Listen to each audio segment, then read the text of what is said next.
Hello? I'm not hearing anything from the commission.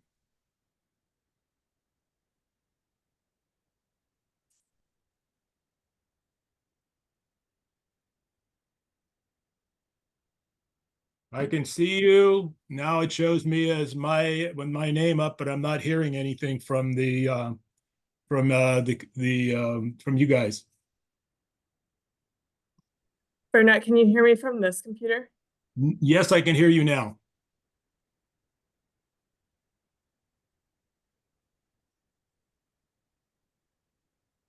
Um,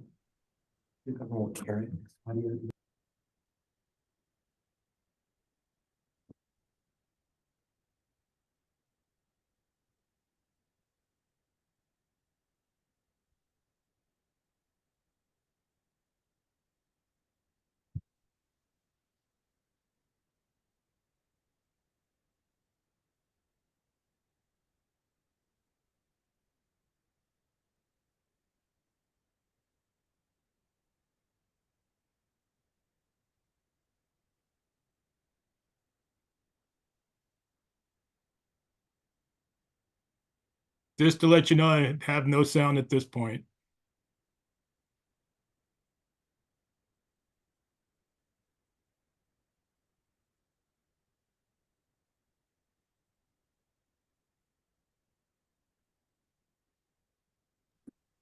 Burnett, are you able to hear through this computer? Yes, I am able to hear you now. Sorry, we're just trying to figure out a Yeah. technical difficulty. So just give us your patience here for a second. We'll see if we can figure it out. Great, thank you. Where it says more? No, on the This one? toolbar, to the left. The carrot, yeah. Right there. The microphone. For Wi-Fi.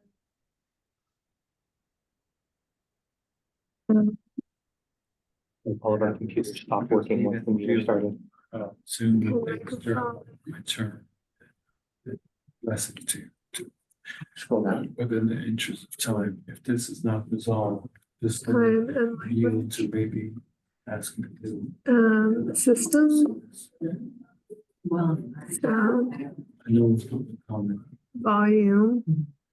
It's taken into. I can hear you speaking whatever system Yeah. you're using. I know it's just coming from the laptop speaker instead of the room speaker. Logged in on this computer. So it's like this screen has a computer that I'm logged in on and I'm logged in. So that should be using like this computer has its own audio system, and it has like a microphone speaker like the room does. So like it should be picking up. So is there a way to reset the room system? This Or I think we would have to have it like our ISD. and the computer, so she wants to say. Or could- So something Vero before just time. said. Like log out of this and then log back in. And then It wouldn't kick out Burnett because we have two meetings running. okay. My computer and this. You just log that. So maybe just through can the people who are on Zoom can hear us. I think we can just say, we're gonna try to log out and log back in. I think I might have a Solution, so Burnett's not gonna try to talk Burnett? to you. Yes?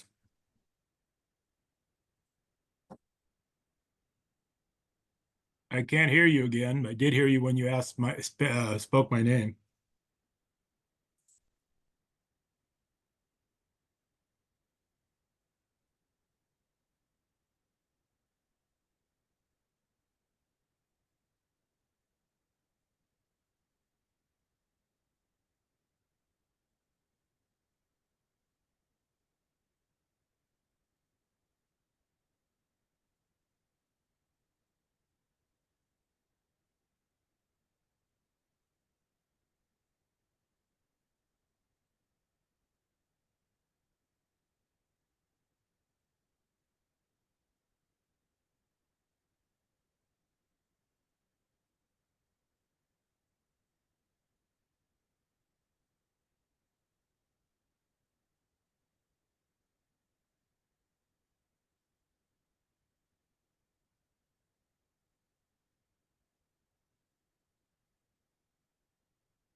Okay, Burnett, sorry for the technical issues. We were having some issues with the in-room audio. So we're able to hear you, and you'll be able to hear the commission through the laptop that I'm running, but let me know if you ever have any issues hearing any other speakers in the room. Okay, thank you. Where are we at in the agenda? So we just opened for public comment for items not on the agenda, so just general public comment. Okay, I do have a comment that I would like to make. Okay, so I'll start the timer and just give me one moment. And I'll let you know. Is that your last line? All right, Burnett, you should be able to. Okay, I see the timer. Okay, Burnett Silvera, El Granada, part of the neighborhood, part of the neighbors to Quarry Park. As some of you know and have commented on, Supervisor Mueller is trying to develop infrastructure mitigation programs for the mid-coast, including stormwater concerns. Since your last meeting in December, we were able to talk to Supervisor Mueller about if our continuing to seek help from you regarding dangerous flooding runoff from Quarry Park may conflict with those plans. He indicated that in connection with his mid-coast infrastructure plans, it is not inappropriate for us to continue to seek help from other sources like the Parks Commission.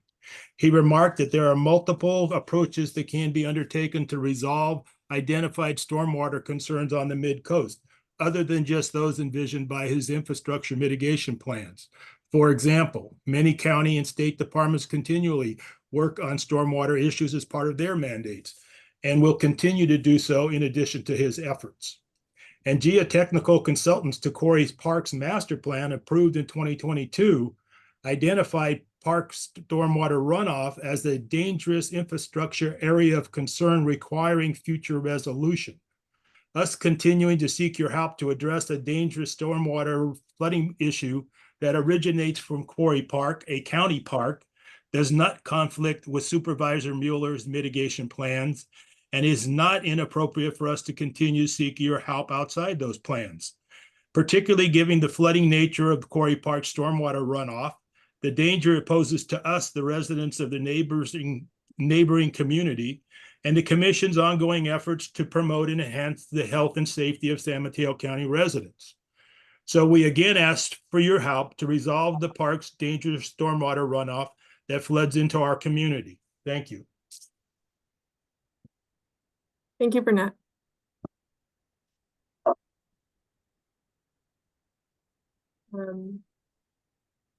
And that's all for public comment for item 3. Thank you. We'll move ahead with item number 4. Do I have a motion to set the agenda? I'll make a motion to set the January 9th meeting, 2025. Have a second that? Is there any discussion needed?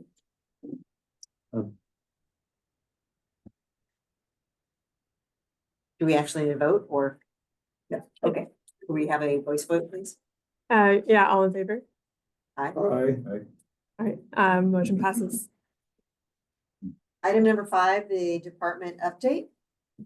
Yeah, so the biggest piece of information that I'm excited to share is that in late December, the Parks Department did a soft opening of Flood Park. So to date, what has been completed at Flood includes the multi-use sports field on track, the tennis pickleball court, the basketball court, and 9 drop-in picnic areas, along with subsurface utilities, some walking paths, and landscaping. In December, the first day of winter break for the schools, we opened Flood and made all those facilities available to the kids and to the families.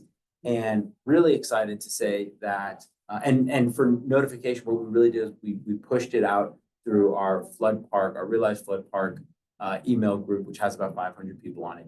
And that's all we did. We wanted word to get out organically, and we wanted to just make sure that we could really monitor how operations were going to go there, given that it's still under construction technically. The public has been very receptive. There's, do we have access to that video? Oh, yeah. Actually, I don't. I tried to open it up. Sorry about that. No, you're good. So, what I can tell you is, the pump track has been hugely popular, with people all ages, all abilities, including a gentleman who had a front seat on his handlebar for his toddler. Who, yeah, I mean, I don't think I'm skilled enough to do it, but he did it. His kid loved it. It was remarkable to watch. And so kids were loving it. People on bikes, scooters, skateboards. The soccer field, it was really awesome. I had an opportunity to watch a father teaching his son, kind of the basics of soccer. I got to see a couple friends playing. And then I also got to watch a father teach his kids how to shoot a basketball at the basketball hoop. But we also had a lot of attention at the pickleball court. We've had neighbors walking through just to see how it is. People are loving it. People are really excited about it. And so the way we're going to do it going forward is the park will remain open.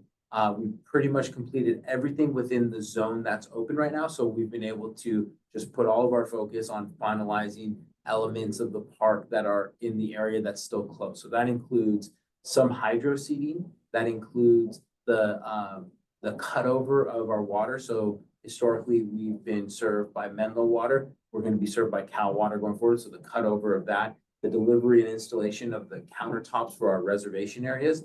And that's what's remaining. So for phase one. So all that work is being done right now. That will all likely be done by the end of this month, early next month, but the park will remain closed and probably until that, April, May timeframe. It's really going to be dependent on when the vegetation is able to establish. So we've put a lot of time and thought into how we landscape the park.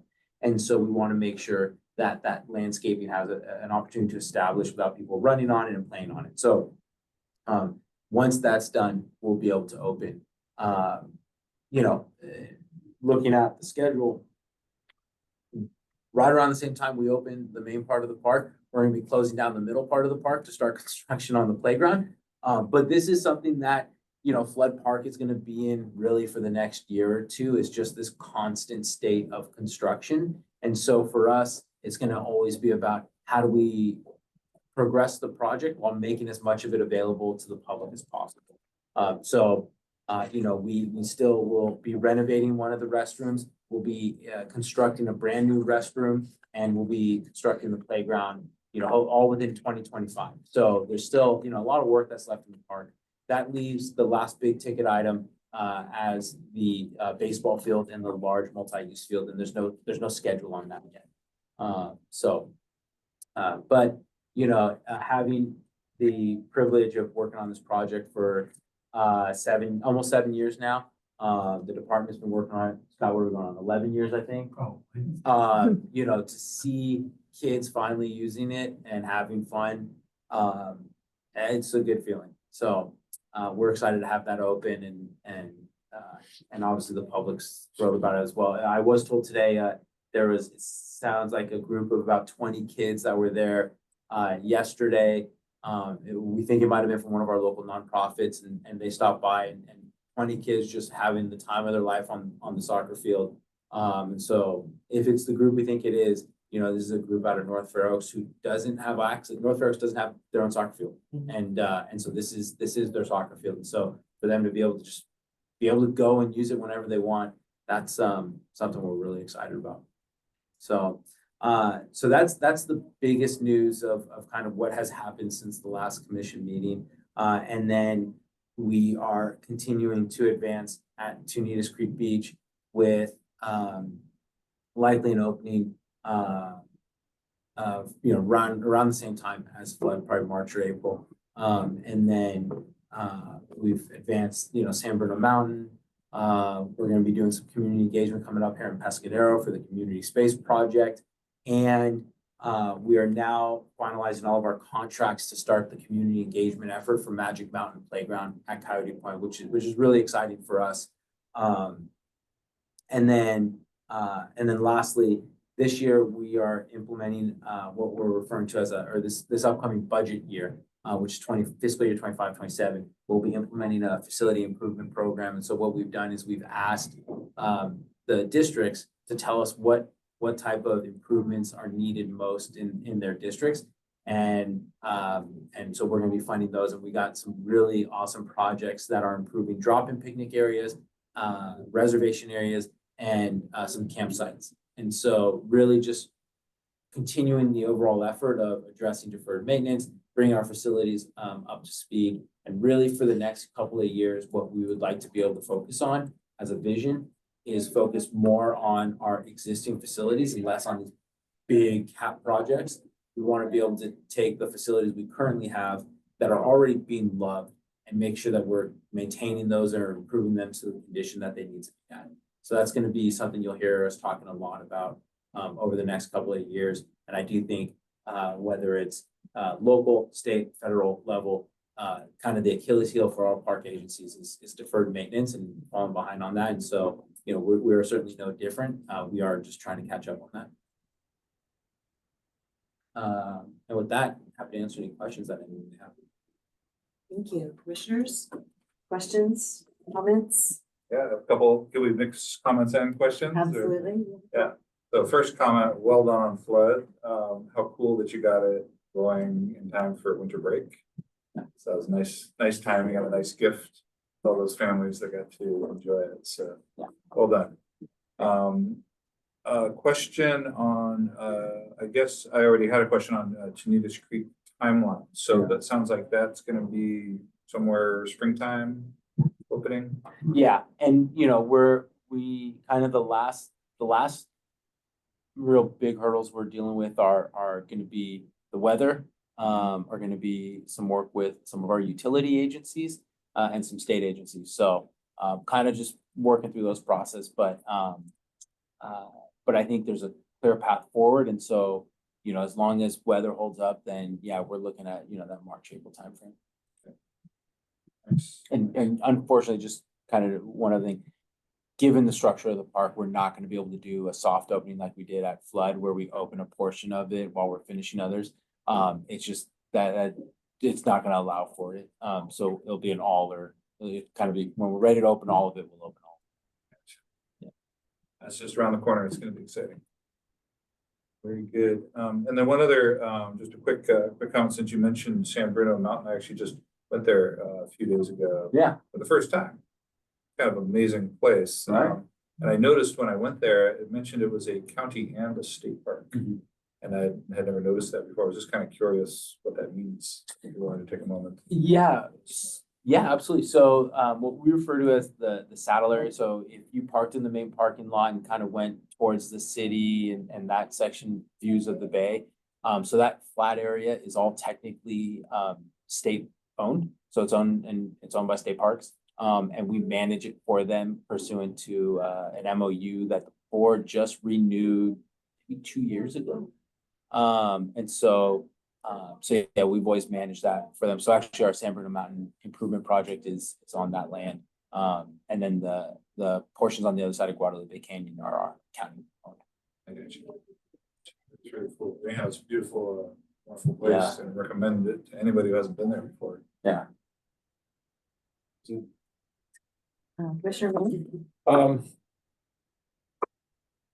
I am so excited to hear that, you know, the two major parks with major interest, with major funding, is not crawling anymore. You're you know, you're getting to that, you know, intermediate swimmer. You're no longer that beginner. So that's amazing that, you know, Flood and you know, Tenitas and those parks that we visited from last year's visit, and all willingness, if we have another opportunity to do a spring or summer visit, we'll probably not notice it from what we noticed it from last year, because it's probably gonna be close to half complete or upgraded from those. So I think it's gonna be great for the community, great for the kids, great for the community, and, you know, it puts a smile on park staff. So I'm really, really eager to see a lot of new things happening. It's a new year and a new look, and like an invisible interior designer just kind of went boop, and it's gonna, you know, ultimately turn into something really nice that's been talked about for a long, long time. It's great to finally see it, you know, get a nice piece of artwork, but in this case, and hopefully Mother Nature is a friend to us, and we don't endure anything in the months of February and March, like we did a few years ago, you know, where we have to, the meal is burnt, and you got to get all the ingredients again and start from scratch and from square one. So hopefully that's not going to be the case. So sounds like it's on its way. So I'm very pleased to hear that. San Bruno Mountain, that's my area, my district. I'm hoping that sometime again we have a take a hike day, as we did about 2018, 2019, the last time we did a hike. Yeah. Or even further back than that. Seems like it's been over, even before 2019, may have been, 17 or 18. So we're hoping that take a hike to the different county parks do happen once again. Yeah, and I'll make sure we get that take a hike scheduled to you. Yeah. Because I try to do San Andreas Trail at least once a week. I mean, it's, looking at the reservoir when it's sunny and balmy, and looking at the blue water is something like you'll take that all day long. I just had a couple questions and maybe we can address them in a future update. On Tanitas Creek, observation. Going north on Highway 1, right? So I'm driving up from Pescadero. I'm concerned about, and maybe there's been traffic studies, but I'm concerned about people like whooping up on Tanitas Creek Beach on the parking lot as people are pulling out. It's not a blind curve, but it is a pretty rapid approach. And I'm wondering if there's plans to put some signage 100 feet or a couple 100 feet before you can actually see the parking lots to warn people to slow down a bit. Yeah, we can talk to Caltrans about that. So that portion of the project, because it's Highway 1, was designed based on Caltrans design requirements. In fact, we designed it and then had to redesign it when they changed their standards. I can see if we can put a sign up. I don't know what their rules are on that. We are kind of at their mercy when it comes to anything on the highway, but I think it warrants asking the question. So I can send Mario a message and see if he can talk to Caltrans. That would be great. As we get closer to opening, I keep thinking about that every time I pass by. It's like, am I going to notice people pulling out? Are they going to notice in enough time? Yeah, especially when it first opens up. When it first opens, it will be a surprise to people. Yeah. That traffic pattern change. And I know people go. Are you talking road safety? Yes, I am. I think I would have echoed that if I lived in that, neck of the woods and I was driving along that side, and I know exactly what you mean. People just pull up and you have oncoming traffic. There's no way to make a U-turn, or you got to keep driving. So anyone that's with a family, anyone that wants to enjoy the day in that area, especially with a grand opening like parking lot with a lot of areas of picnic, EV cars and things like that. That's the first thing that I would raise the same question if it was in my district about roadside safety. Yeah, and then again, as just want to echo that it's great to hear the usage of flood parks over there. I know people were all excited, but it's just really gratifying to know that people are adopting it as their park, both communities. So Agreed. Great job, great job.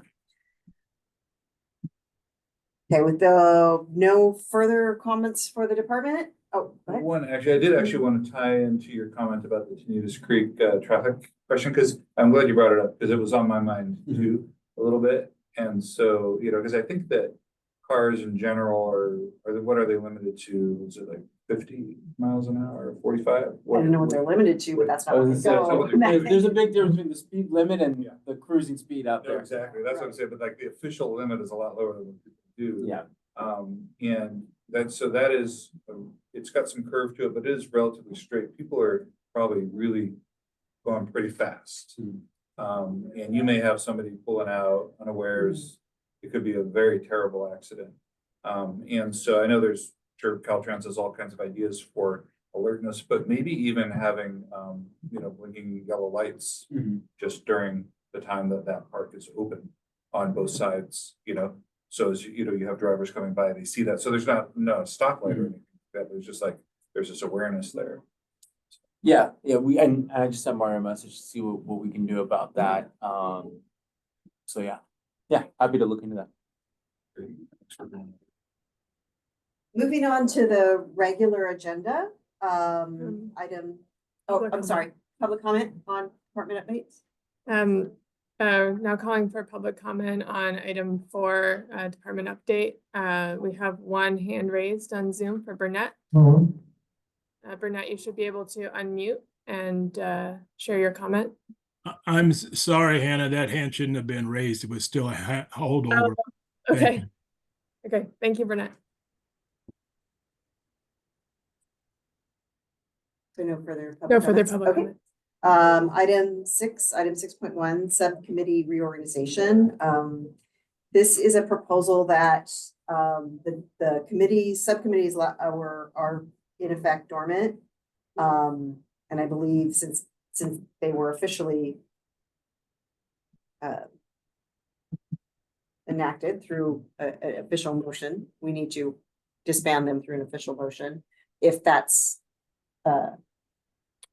if you concur that perhaps it's time to reformulate new subcommittees or reorganize how we do our work throughout the year. So I will open that up for comments from our commissioners.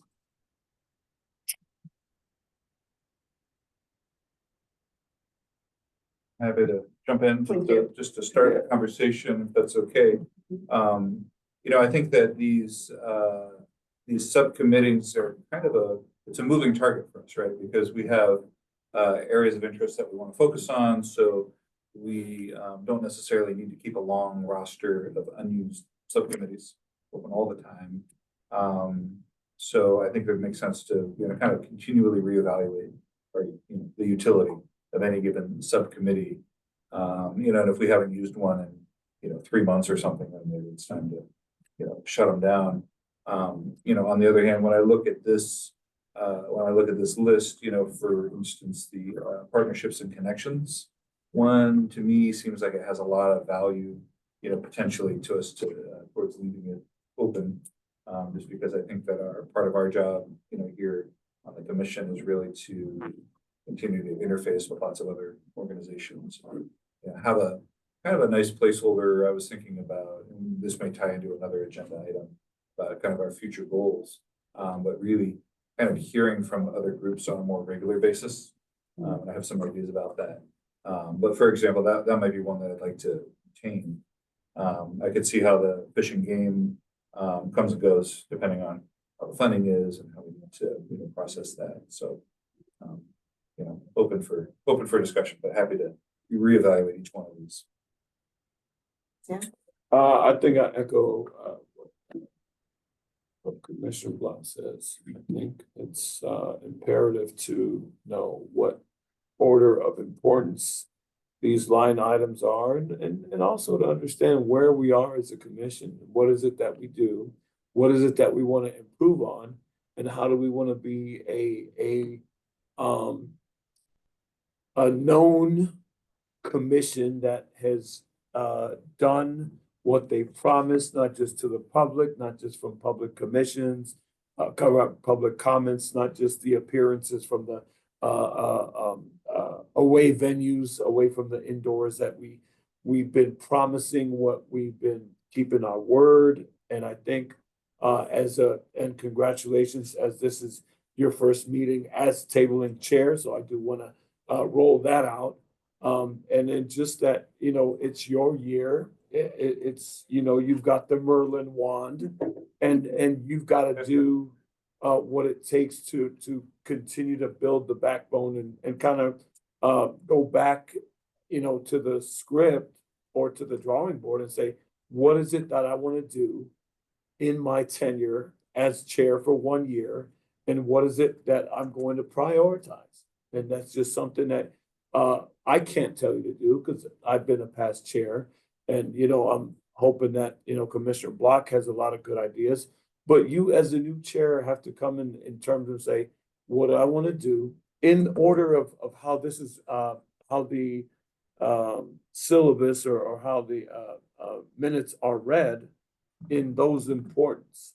What do I want to focus on to build a stronger commission this year? My thought, if I can just reply to that, was really the reorganization of the committee for the subcommittees for a couple of reasons. One, we didn't have people assigned to head the subcommittees, right? And two, by definition of the bylaws, we can only have 2 commissioners on each subcommittee. So is that really a subcommittee? So is this the right structure in order to get the work done that we want to get done?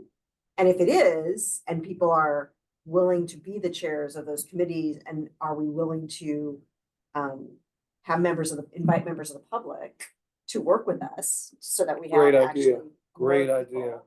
Then again, are these the right subheadings for those structures? And perhaps this is a conversation to have later after we hit 6.3, but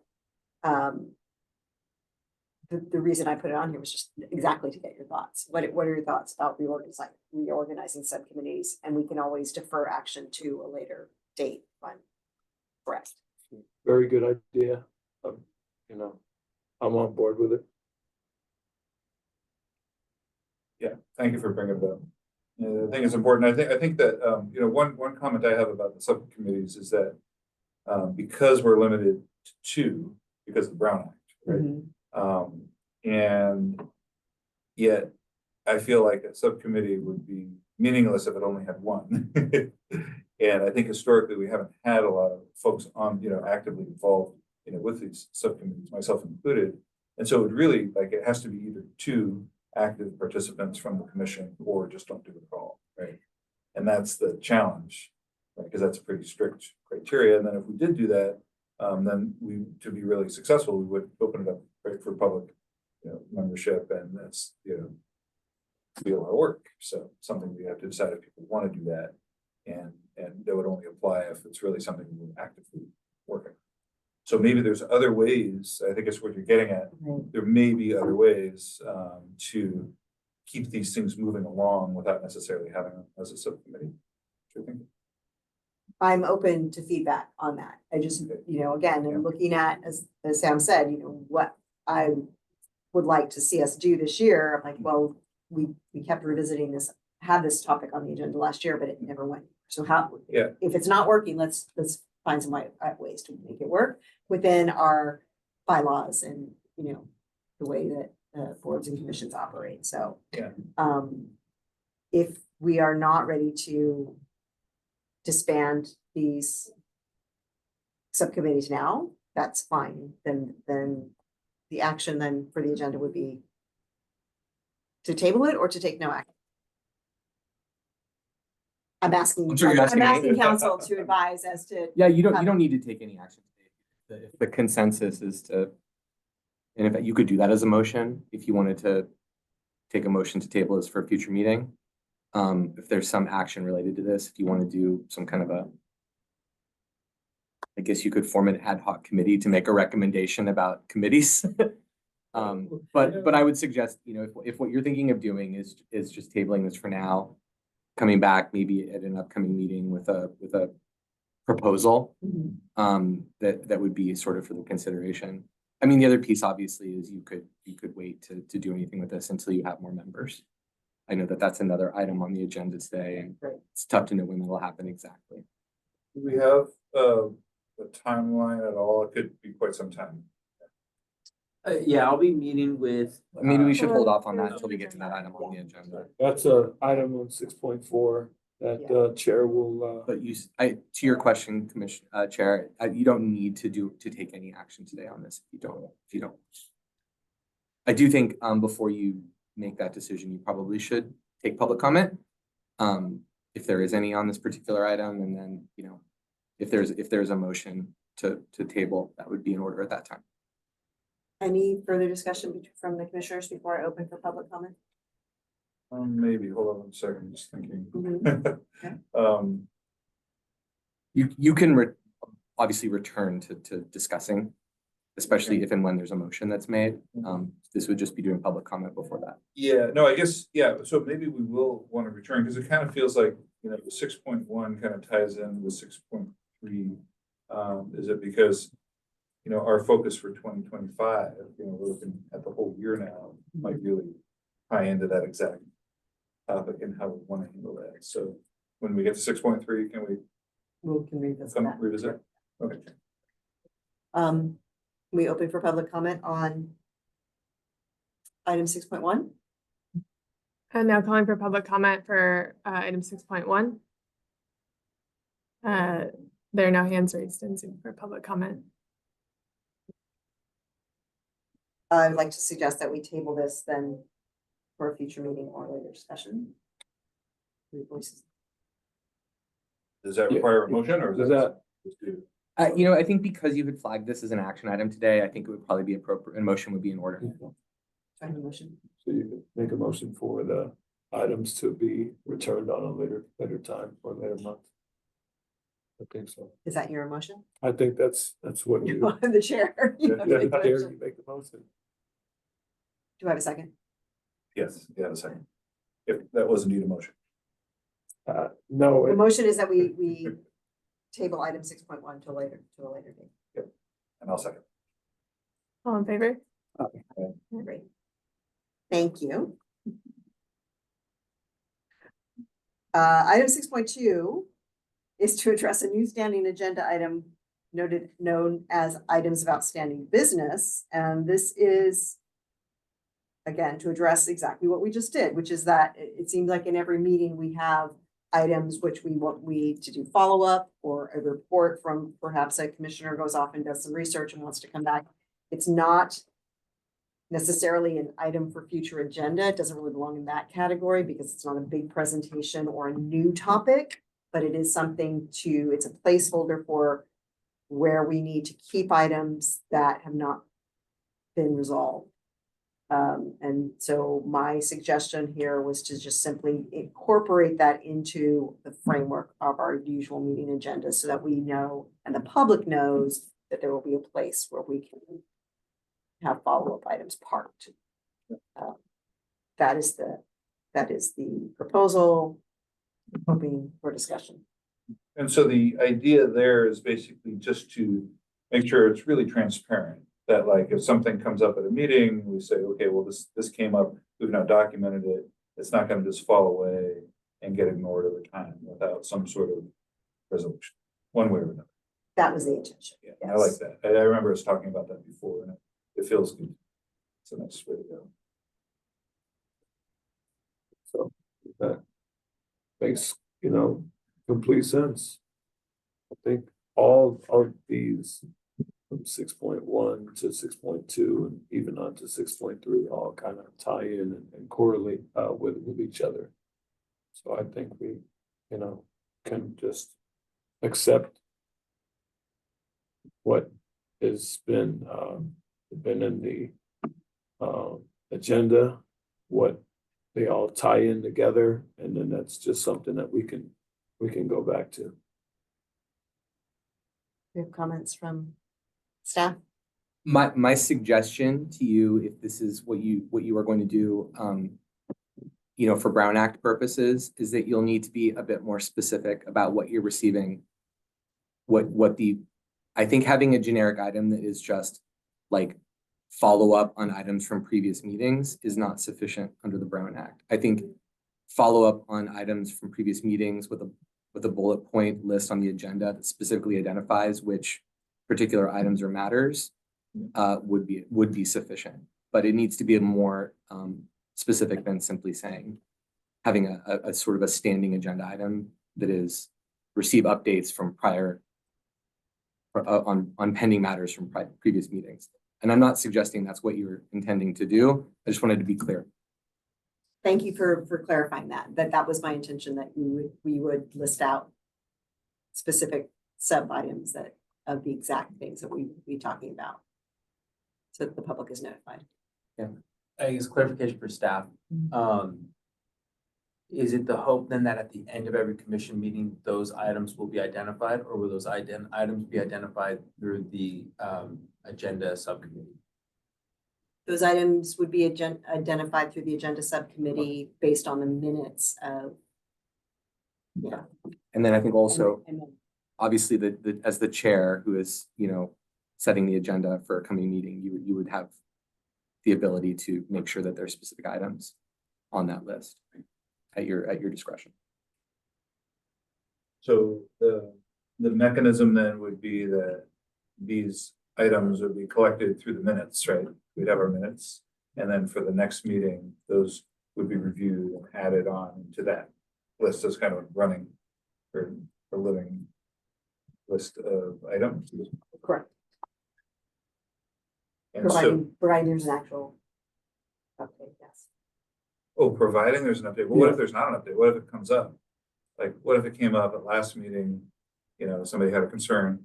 Hopefully we get to it, but what if nobody got to it in that round?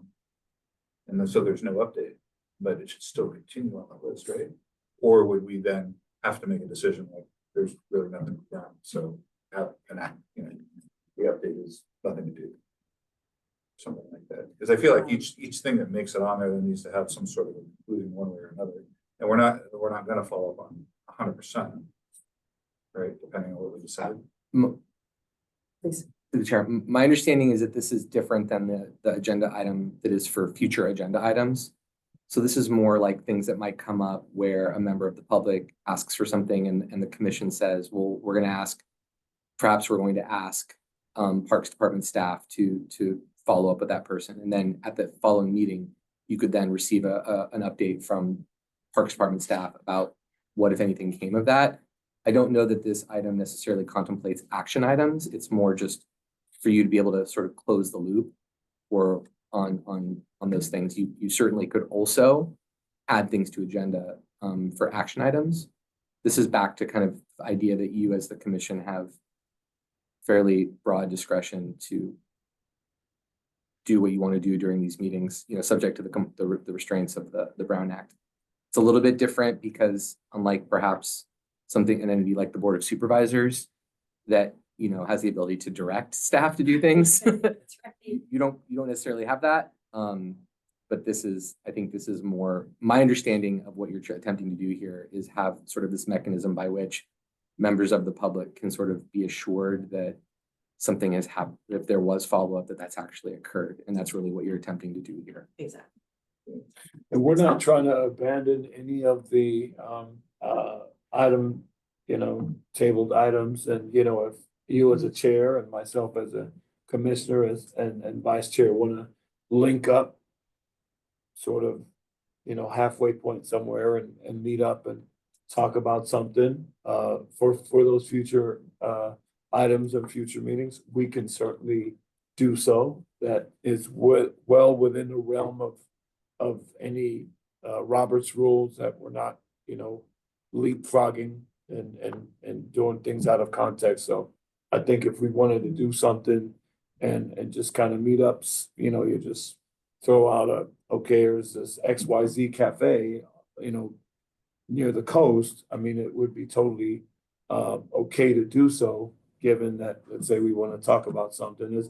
as Commissioner Block said, what if, you know, February comes up and again, this topic comes up and we're just gonna prolong and just, keep pushing it away and pushing it away. And if there's something that we want to really address for that one issue or a secondary issue, I think it's perfectly fine to discuss it. Yeah, I think the role of the agenda subcommittee is to figure out which items are for information and which items are required discussion. To do some field work These on it. are mostly, yeah, for information items that we want to get back to closely. If so, any public, other comments from staff before we move to public comment? Great, public comment? I'm now calling for public comment for item 6.2 Myself. and seeing no hands raised for public comment. We have to take a pause. Yeah, I think we need to just take a We break have to here for a take second. quick pause. Yeah, just So we taking got a a quick quorum of that? pause for the meeting. We'll resume momentarily.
Okay, Okay, we so have it's- returned to quorum, so we'll continue with this item 6.2. If there's no further discussion, Did you, were you, I think, did you call for Do we public have- comment? Comment? We I think had, that's where we were. yeah, we we had did call call for for public. public comment, right? So, Yeah. is there a motion that we accept this proposal or not? Is there a motion on this proposal? Yeah, I'd be happy to make a motion to accept that proposal. Second, for 6.2. All in favor? Aye. Aye. Great. Motion passes. Item 6.3 is a discussion about our commission work plan, which is, again, kind of ties in with 6.1, ideas for our focus, including items on the future agenda to be brought forth to the regular agenda, and any other discussion of changes to bylaws or new subcommittees to support those focus areas. And both the bylaws and the 2022 work plan are attached to the back of the agenda packet. So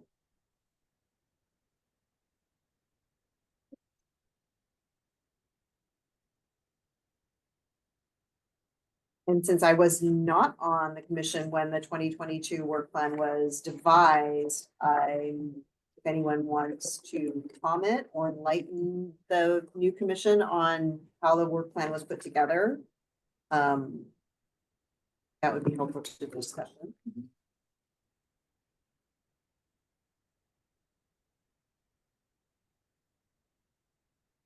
I can share some background, yeah. Thank you. So the work plan went through a process through but in 2022. What was that, 2021?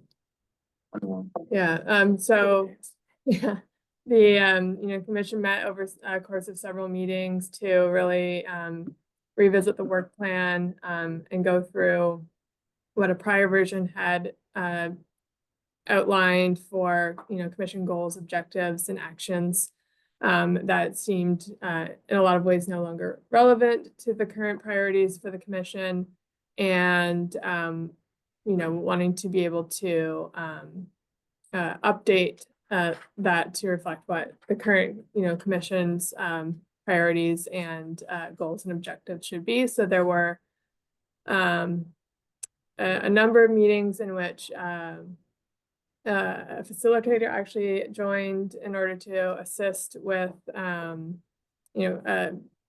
basically discussion and working through the development and envisioning of the work plan. So it was sort of a systematic process to go through each individual goal area. So there's goal 1 through 5 to identify what each goal should be, understanding what the commission's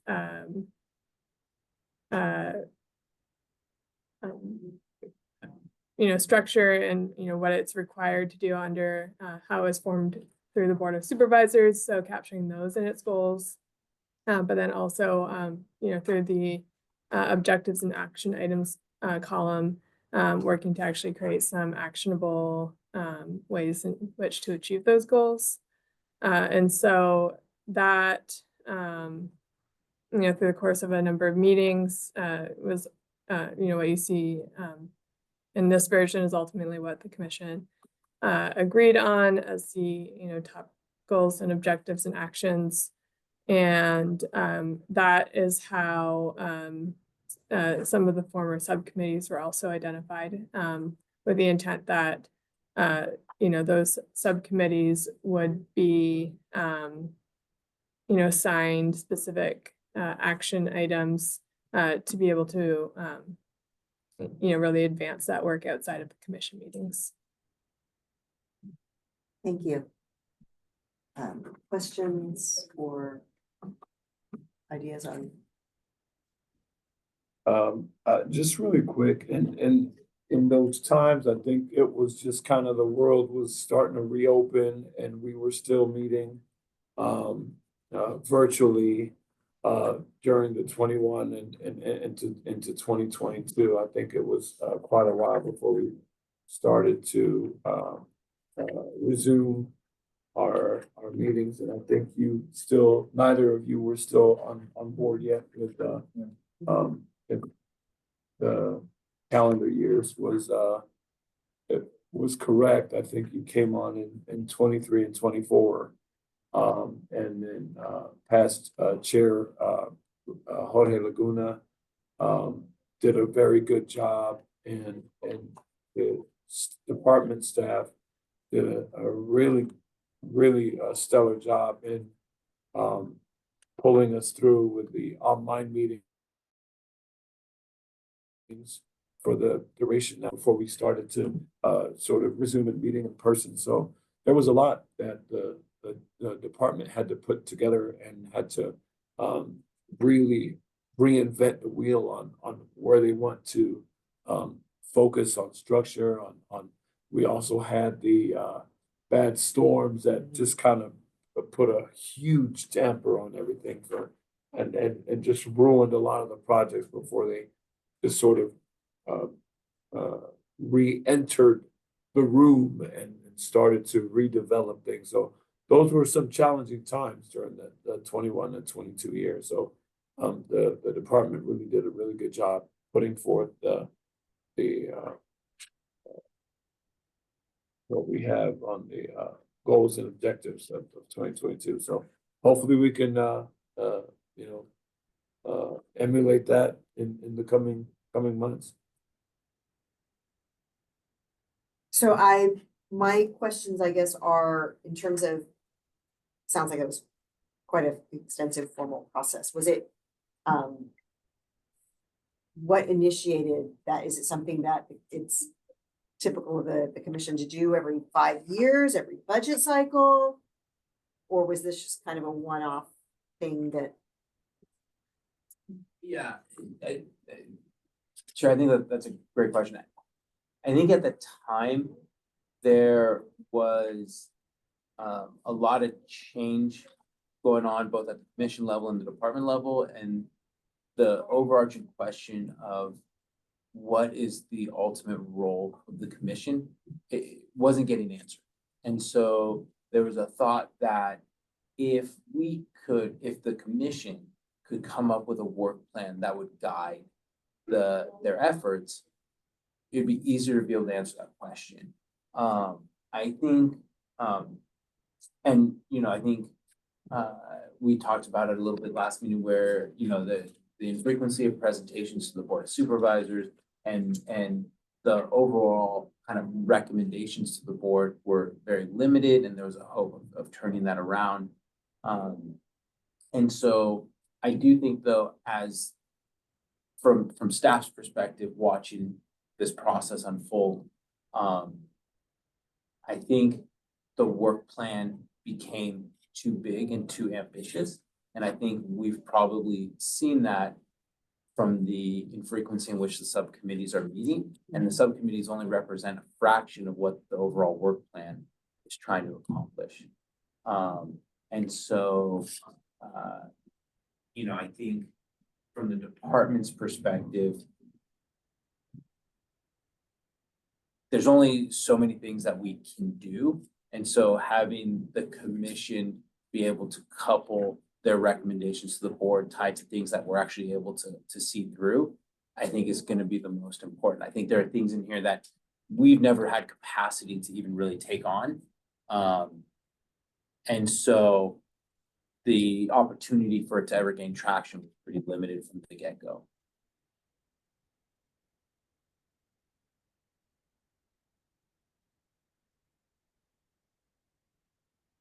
Just taking notes.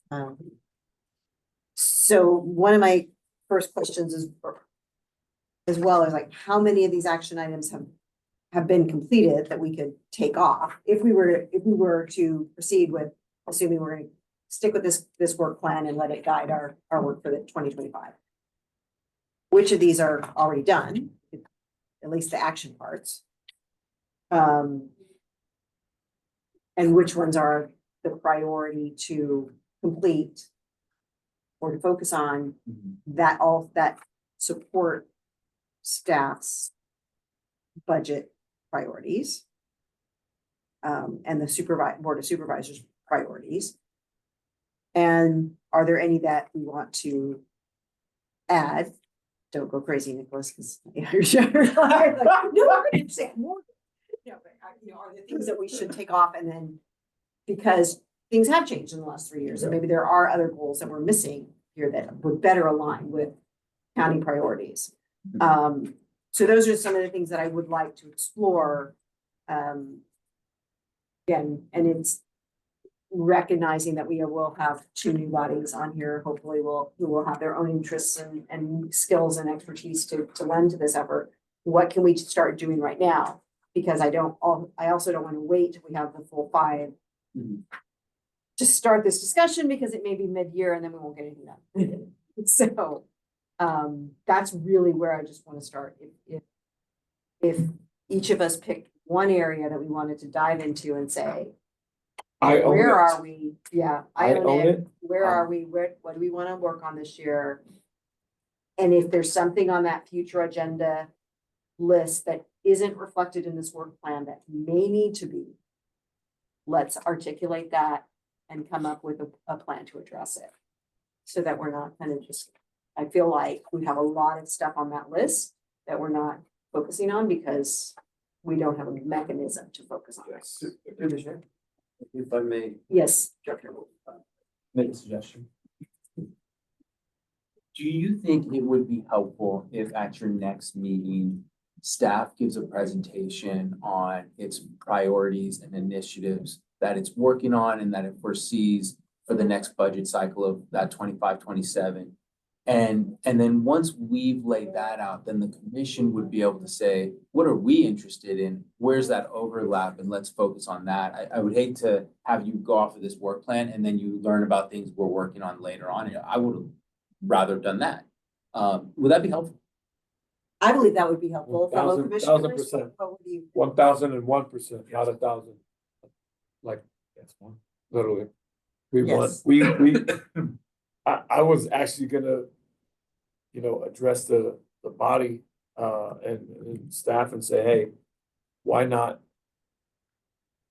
park leadership kind of give a hint to the quiz, or, the surprise test is not a surprise test because we told you all the answers. So, it's kind of like that.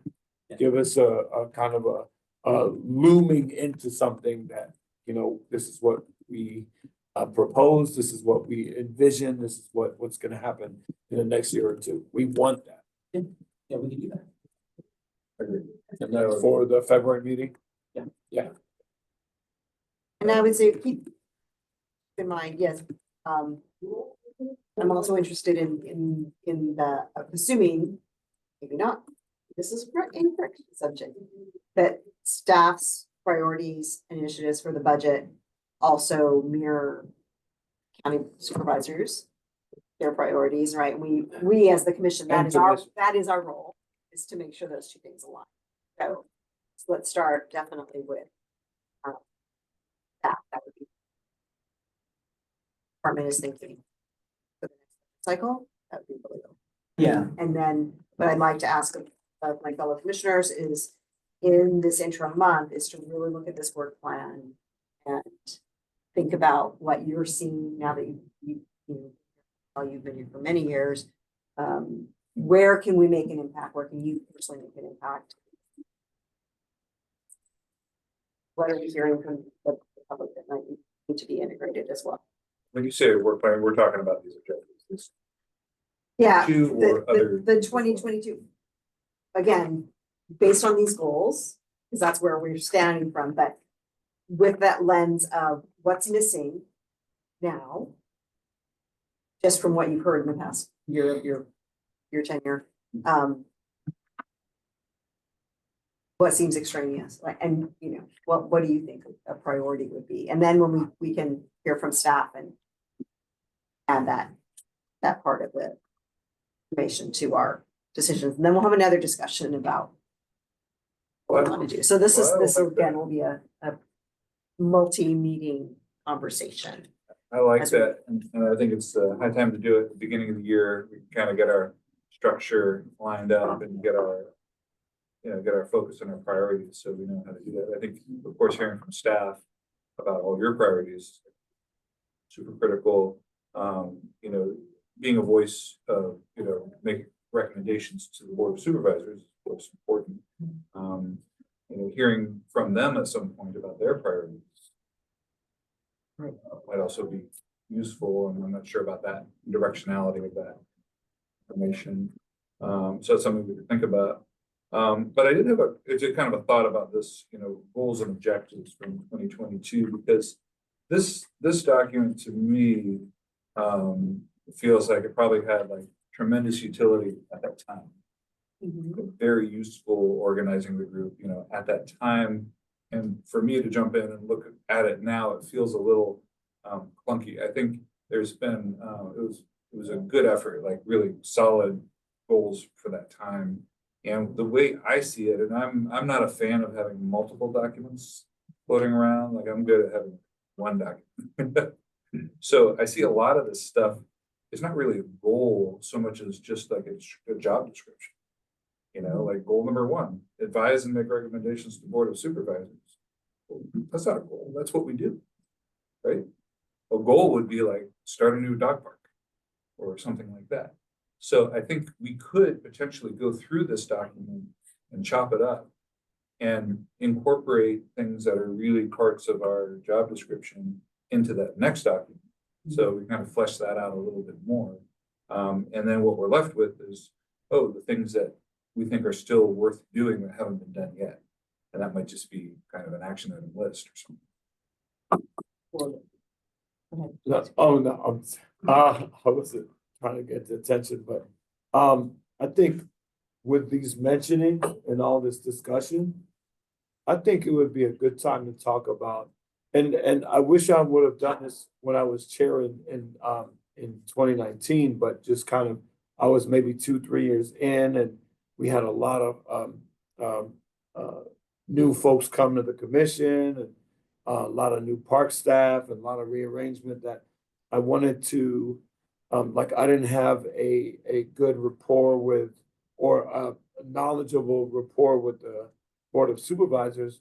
Now fast forward to 6 years later, where I think it's time that you and I, or you and Commissioner Block, and now that my supervisor, who is I'm the appointed in his district, is now the board president, I can say, Board President Canepa, can we, or when can it be where we go into chambers and present what it is that we want, or what it is that our commission stands for, and what do we want to accomplish, for the upcoming year or for the future. I think we have, this is like, I'm not commanding this, but I think it's for, time is of the essence that we sit down collectively and say, we're gonna go to this meeting, XXX, where it's not a conflict, where we know we can go in, give us a few minutes spiel, and be recognized by the Board of Supervisors. I really think that that's something that you could, maybe I could be the point person, but I think it's you that should also tag along with this, being that you're newly chair and that it is a new year, and that let's be heard in some capacity to tell the Board of Supervisors, hey, we exist, by the way,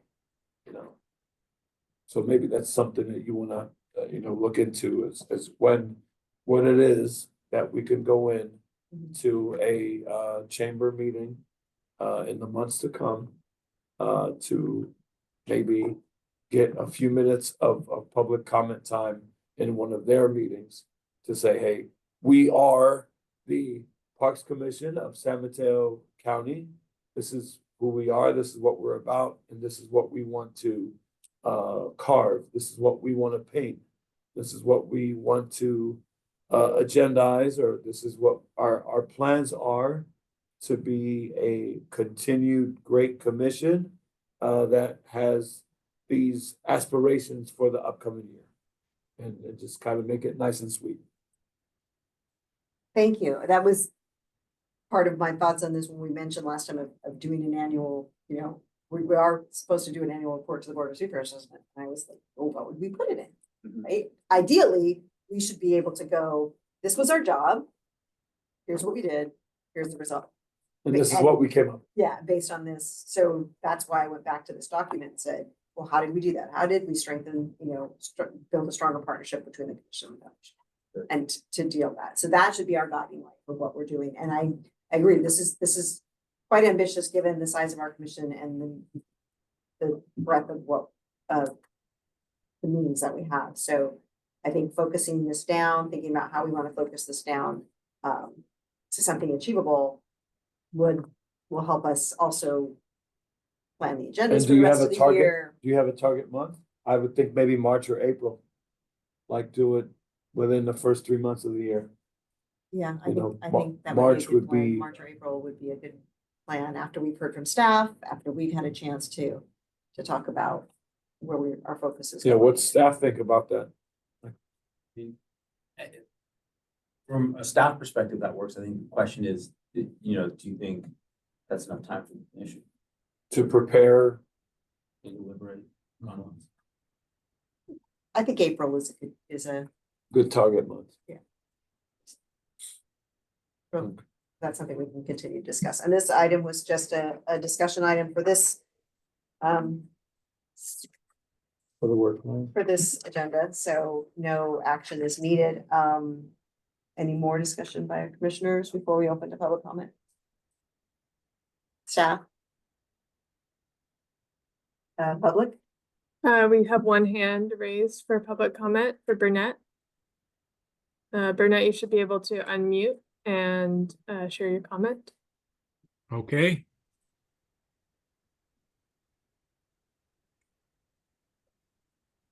Okay, again, Burnett Silvera, El Granada, part of the Neighbors to Quarry Park. Towards the end of your December meeting, Chair Okello remarked that the Quarry Park drainage runoff would be a future agenda item for the commission. However, we do not see it listed under the future agenda items you have designated. We love Quarry Park, but its stormwater runoff has become an ongoing crisis for us, the El Granada community neighboring the park. We endure repeated and dangerous flooding from the park's stormwater runoff that endangers our families, animals, and properties. The park's runoff floods down neighborhood streets, jumps curbs, pours down sidewalks, and into people's driveways, yards, and garages unless protected by owner-placed sandbags. Flooded sidewalks are useless, and intersections are impossible to cross by foot, jeopardizing pedestrian, wheelchair, and vehicle access, as well as flooded streets that restrict residents' access to and from their homes. We have previously provided the commission supporting correspondence and photos showing this severe flooding from the recent years' stronger and more intense storms from 2017, 2021, and 2023.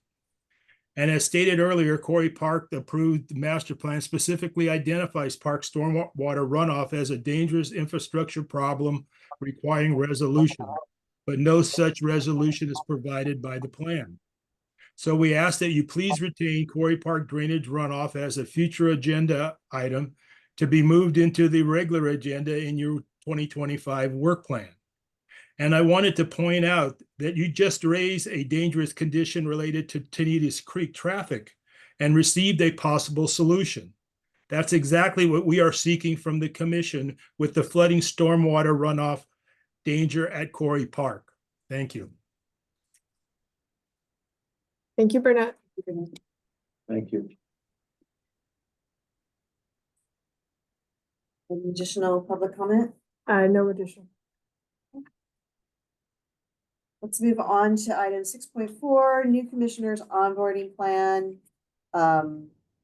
This was simply to ask for if there's anything that the commission can do to prompt our new supervisors to rapidly fill those seats. And perhaps it is just as simple as a personal welcome letter saying, we're really excited work with you. work with you, and this is really important. The Parks Commissioner is important because X, Y, Z, and um, that was the idea, but if staff has any information on what the Yeah. typical process and timeframe might be. Through the chair, yeah, I'll be meeting with Supervisor Guthier next week for our first kind of face-to-face sit down. So this is part of the number of issues that I'll be discussing with her. And then I'll also be meeting with Supervisor Spear's staff. And we'll raise this issue and see if it's on, you know, kind of what type of timing that we may be looking at.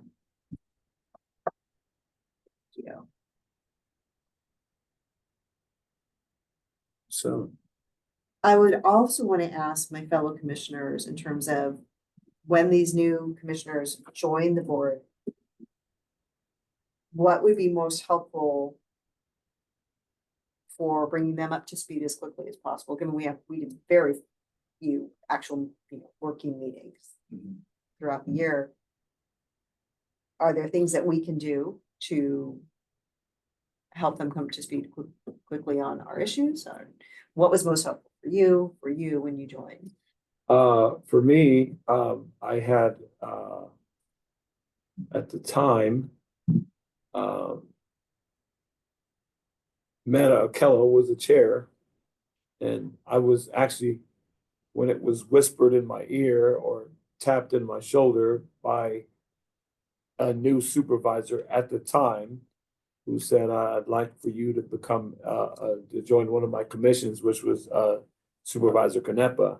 I started coming around. I came to a few meetings and listened and was observing member of the audience inside the chambers. So it wasn't like I was, while my background was in many other things, in labor and in airport and sports and things like that, parks and commissions and knowing, city government to, funding and allocation wasn't brand new to me, but it was helpful that I actually attended a couple of meetings before, because it was brought to me, Parks Commission. So I made it attentive to myself, said, why not come to a meeting? See what they talk about. See if you even like this. See if you even say, you know what, Supervisor, I'm very grateful and humble, but this is not for me. But no, I was, interested. I wanted to know what, parks actually are part of our lives. And, there are a lot of exciting and neat things that you didn't know about. So, places like the parks you grew up around, all the different activities. So if these supervisors and, now newly elected Supervisor Spear, who's a pioneer and a landmark to not just local, but national, on the national platform. So she should have zero issues with bringing someone in if she has someone in mind right then and there. And it shouldn't drag on like it did with, the previous year when it brought the both of you in, which we're happy and grateful to have you. But we just don't want it to be, in the interest of time, not just for the commissioners, but for staff, to have a interested body, member of the community in good standing to say, okay, yes, I accept Lisa Gauthier, I accept Supervisor Jackie Spear. I will be willing and able to be a part of this body. So maybe have them meet with commissioners one-on-one. That's what I think also helped me is two things. I met with the chair and I attended meetings. That's what helped me, plateau and say, okay, this is something that I seem to be interested in, and I want to know more about parks and budgeting and field trips and all this that's included. So why not? So I think those should be some key elements that whoever the interested local supervisors select. I don't know. That's just my 2 cents. I don't know what you have, No, thank you. That's the input I was looking for. Yeah, I like it. I mean, when we think about the commission, we're building a team, right? And what's gonna help that team build is, time together, mindful of Brown Act laws. So just, I suppose one-on-one is great, to have a quick, get to know you and figure out what your passions are, what do you want to bring in, what are you bringing to the table? what do you bring to the table? And really just develop those relationships, super key. Do we have these meetings now, recorded and available on video so people could go back and review older meetings? Yeah. Because I remember when I joined, there were a few I wanted to see that I didn't have access to at that time, because I think they were not archived yet. So if we could make sure that all the archive meetings are easily accessible, that would get, the Commissioner Mana's point, which would be good. So even if they can't, they may want to come to a live meeting, but they may also want to review old meetings. So that could be also. Yeah, they don't have to come live. They can, join us via Zoom. But if there's a agenda topic that was of interest to them from 4 months ago, they can come review that if it's archived. So I think that would be really good.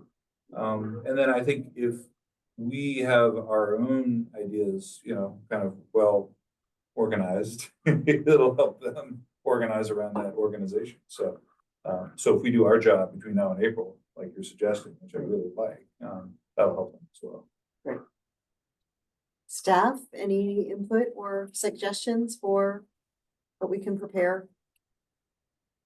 Yeah, I mean, I'm trying to think of the process before. I don't recall there being like offered one-on-one opportunities for prospective commissioners to meet with current commissioners, but if that's something that would be willing to be offered, I think before they're sworn in, there's definitely like flexibility for that. Is that okay from council? Yeah, it doesn't violate, I was gonna ask, does it violate Brown Act if Irma's if Chair Irma is to visit with one of Jackie Spear, Supervisor Spears, tapped commissioner?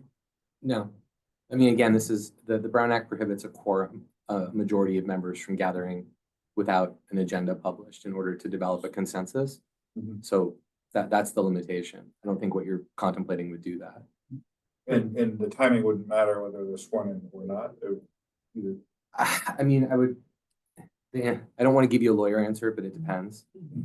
If the sort of decision has been made, if to appoint them, but they just haven't been sworn in yet, then it's possible that the Brown Act would still kind of attach at that point.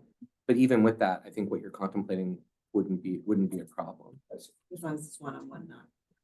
Yeah, and you're not using, it's not kind of a hub and spoke sort of a situation, which again, I don't think is what you're contemplating. Yeah. This is more to provide an introduction, perhaps a bit of background on what's been happening. And then I think this idea of encouraging the new commissioners at whatever point they're identified to spend a little bit of time looking at prior meetings is a good one, and looking at the videos. Through the chair, I'd also offer, if as chair, you're gonna meet with the new commissioners, and I'd be happy to join and kind of be able to share from the department's perspective as well. That would be lovely. And I believe we had a meeting, you and I had met before your swearing in as well, just for kind of an overview of the commission. So Yeah. that is also certainly an opportunity for any prospective commissioners. Yeah, thank you for bringing that up, because that was really helpful, and you guys were generous with your time. And I appreciated that. It was very helpful. Just to get, again, questions asked and just get a sense of, what's going on.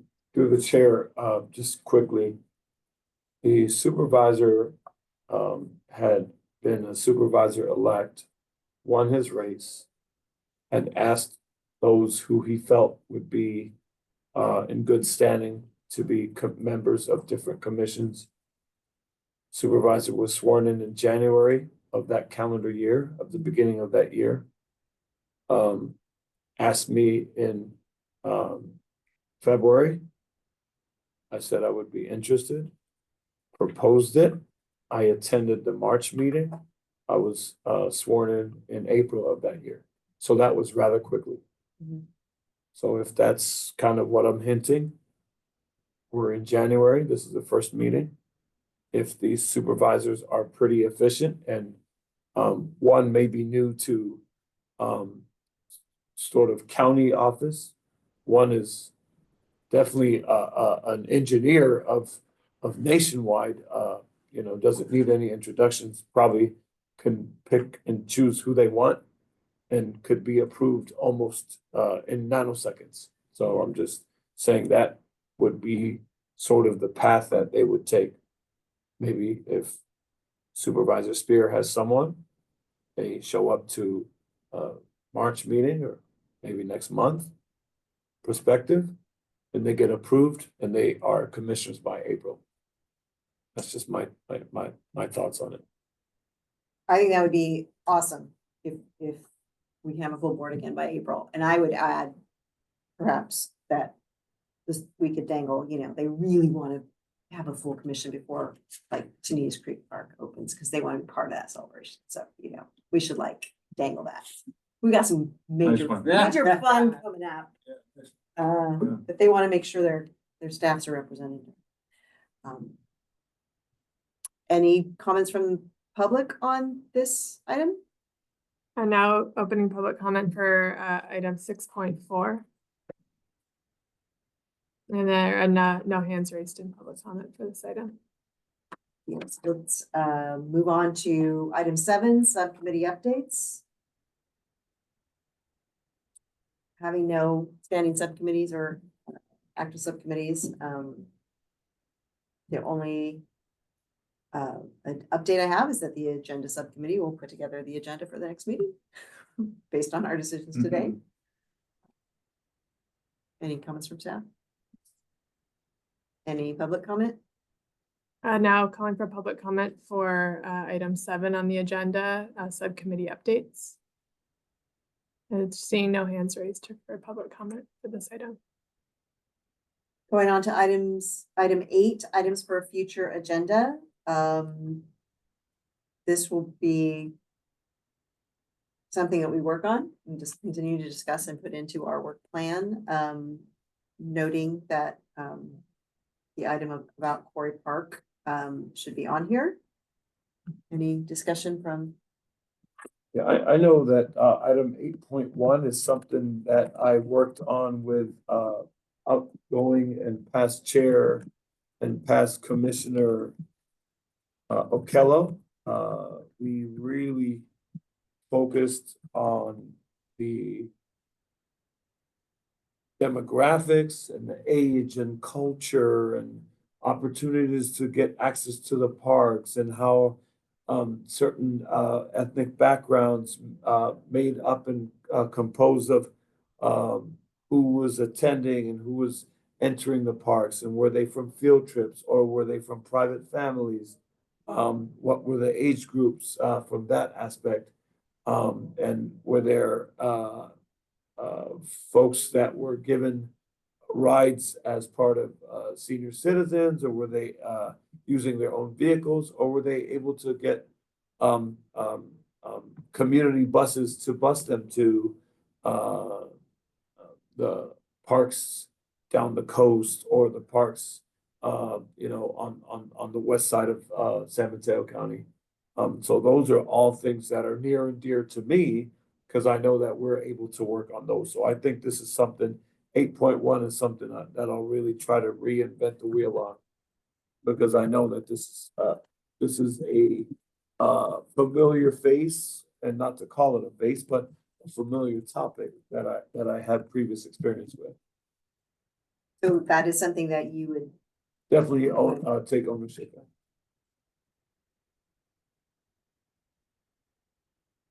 not that you have to give me a definitive answer, but if there's this list that you'd like to champion. Yeah, that'd be well, appreciated. yeah, no, I think, there's many important things here, but probably the one that really calls out to me most is just in the realm of the partnerships and connections area. Because I think of our, one of our roles as commissioners is we're really the kind of a connection point between, a lot of different groups and communities. And so I think that that's an area I'd like to find myself in this year.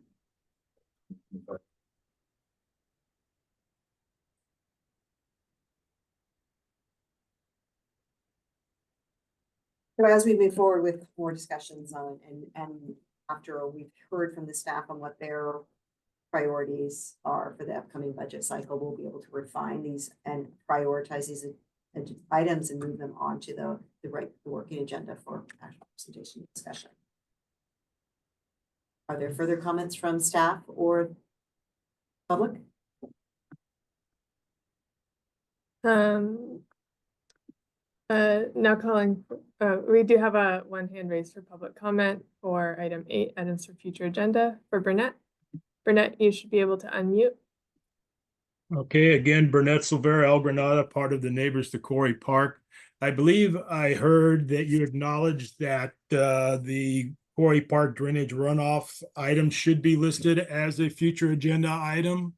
I hope I heard that correctly. And I just wanted to point out that this is the second meeting that there has been an acknowledgement that it should be listed as a future agenda item, and it has not been. So I would hope that by the next meeting that it will be specifically listed as a future agenda item. We really would appreciate that. Thank you. Thank you, Burnett. Thank you, Burnett. Any further public comment? No additional public comment.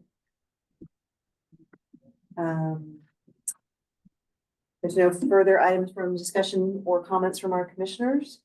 On what, on the entire 8.2 or On just? the entire 8.1 through 8.10. I just, if I may, before, since we are in the Commission of Parks and Recreation and buildings and outdoors, I would like to just before adjourning, if we can take a moment for those in the devastating Southern California fires, who have lost buildings and schools and parks, family homes and lives, if we can just take time to think of those during these most difficult times in our not neighboring cities, but we are in the same state. So let's at least, you know,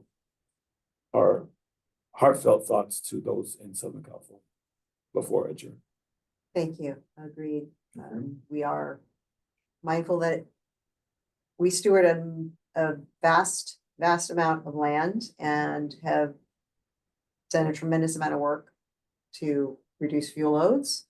But we know there's much more work to do, and it's not an easy job. And yeah, definitely feeling for all of the people in SoCal, because those of us who have lived through it recently out here also know how terrifying that is, and how important it is to have really well-funded and highly skilled public agencies out there to help with wildland fire management. High priority. So thank you for acknowledging what's going on right now. There are no other items for discussion. I will move to adjourn this first meeting of 2025. I don't have a gavel. Gavel. Meeting adjourned. Thank you. Yeah.